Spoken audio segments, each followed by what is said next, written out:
It's the Weather Xtreme video. This is the afternoon edition for Monday, the 16th of November. Got some wild weather west of the state tonight and tomorrow. A wet day here Wednesday. A lot of rain. Thanksgiving week coming up. A lot of things to talk about. So let's dive in and do it. Big cold trough in the western states beginning to lift out. Very dynamic. Strong winds rounding the base of that thing. The jet stream winds are in excess of 150 knots. And checking the radar out in that region, we're starting to see the first batch of convection forming over the Texas Panhandle, the Oklahoma Panhandle, and those will likely become severe later. That's a tornado watch in effect out there. Around here, we're in pretty good shape. Just some high clouds around today. We got rain showers well to the west and north, and we'll be mostly dry tonight and tomorrow. Our big rain day will be Wednesday. Feels pretty good today. Temperatures are in the upper 60s in most spots. We got 69 for Tuscaloosa, Birmingham, and Anniston. A good chance we see low 70s tomorrow. That'll be the warmest day of the week. Back out west, there's the tornado watch for the panhandles of Texas and Oklahoma up into parts of Kansas and Colorado. Interesting that a part of Colorado is under a tornado watch and a part of Colorado is under a blizzard warning. The counties out there in red, that includes Denver, over into the area around Goodland, Kansas. They'll see just very strong winds and heavy snow falling tonight. Closer to home, those are flash flood watches in the shades of green from Texas and Louisiana north. Much of Mississippi is under a flash flood watch, as is West Tennessee, but no part of Alabama is under a flash flood watch at this point. No doubt we'll see a lot of rain Wednesday, but we're thinking that the rain totals will be under flash flood guidance values. Here's the convective outlook for the rest of today and tonight. An enhanced severe weather risk for parts of Texas, Oklahoma, and Kansas. That's the areas around Wichita Falls, Childress, up into parts of Oklahoma and Kansas, generally along and west of Interstate 35. The standard slight risk into Oklahoma City and Dallas-Fort Worth, and a marginal risk over to Shreveport. The higher tornado probabilities are in that eastern part of the Texas Panhandle, up into the adjacent parts of Oklahoma and Kansas. There could be some isolated storms in there later this afternoon, producing maybe large, long-track tornadoes. And our friends in that region will have to watch the radar very carefully. This is the projected STP, the significant tornado parameter, tonight at 10 o'clock Central Time, and some really big numbers showing up over much of Texas and Oklahoma, as they have the ideal combination of shear, also dynamic forcing. This is the outlook tomorrow. We have an enhanced risk for parts of Louisiana, Mississippi, and Arkansas. That would include places like Vicksburg, Baton Rouge, New Orleans, Monroe, and surrounding that, the standard slight risk includes Houston, Little Rock, and Gulfport. There is a marginal risk into extreme west and southwest Alabama, and that's for the storms that arrive after midnight tomorrow night. They should be a weakening phase at that point. And on day 3, which is Wednesday, there is no risk of severe weather for the northern 3/4 of the state. A marginal risk way down south. That includes Gulf Shores, Dothan, Florala, Andalusia, Panama City, Destin, Tallahassee. This is the rain for the next 5 days, valid through Saturday morning.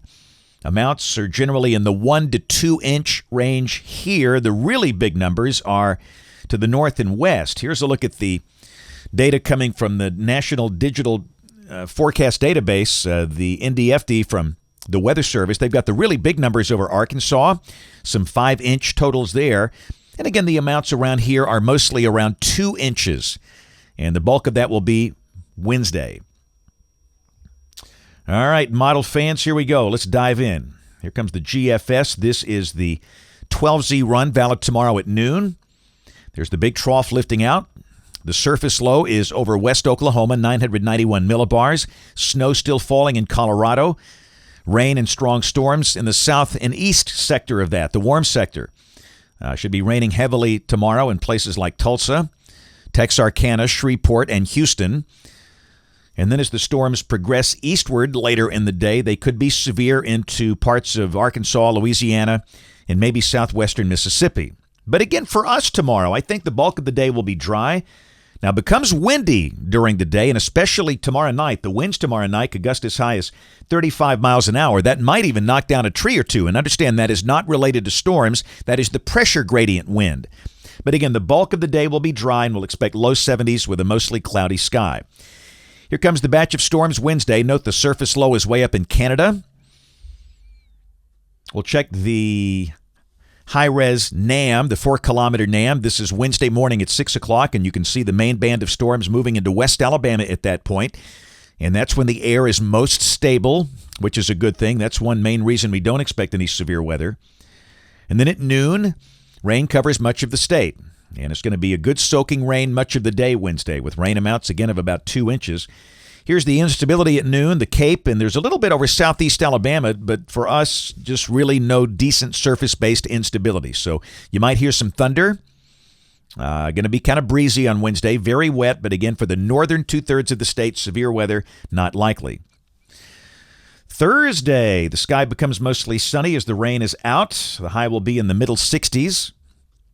Friday should be a nice day, mostly sunny, mid-60s during the day. We start the day in the 40s. Those temperatures about average for mid to late November. Another great night for the high school football playoff games Friday night.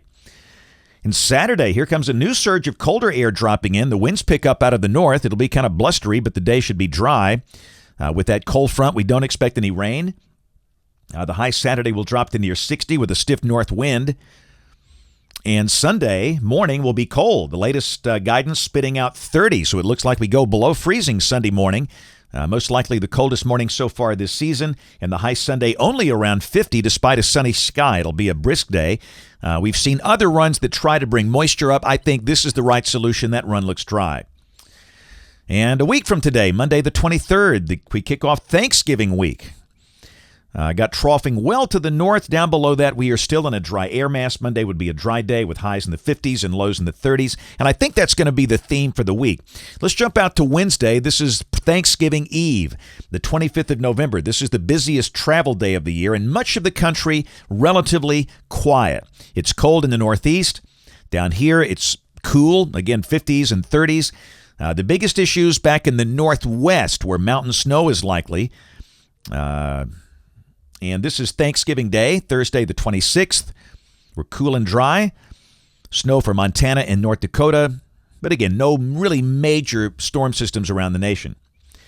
Temperatures for the next 15 days. You can see how the numbers come down next week. Highs only in the 50s and lows in the 30s for Thanksgiving week. But again, the week looks relatively dry. And those temperatures are below average for this time of the year. That's it for the Weather Xtreme video today. We'll have notes in the blog. Next video here by 7 o'clock tomorrow morning. If you can't catch us this evening on the live stream or the television side, ABC 3340 News at 4, 5, 6, and 10 o'clock. Thanks for watching. Have a great evening, and God bless.